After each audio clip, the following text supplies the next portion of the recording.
Komisi Independen Pemilihan akan proses sortir dan lipat kertas suara logistik pemilu 2024. Hasilnya sebanyak 298 lembar surat suara ditemukan dalam keadaan rusak.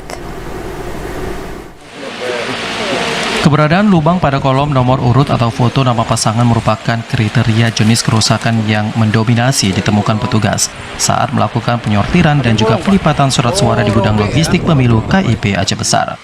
195 petugas yang dilibatkan sejak dimulainya proses sortir dan lipat 10 Januari lalu juga menemukan surat suara yang robek hingga terpisah menjadi dua bagian.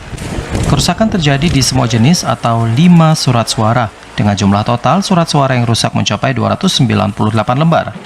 Ketua KIP Aceh Besar T. Khairun Salim mengatakan dari total 298 surat suara yang rusak, kerusakan terbanyak ditemukan pada surat suara DPRA dengan jumlah 108 lembar. Kerusakan terbanyak berikutnya ditemukan pada surat suara DPR RI dengan jumlah kerusakan 92 lembar.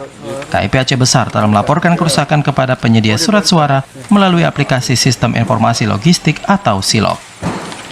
Yang pertama kategori rusak.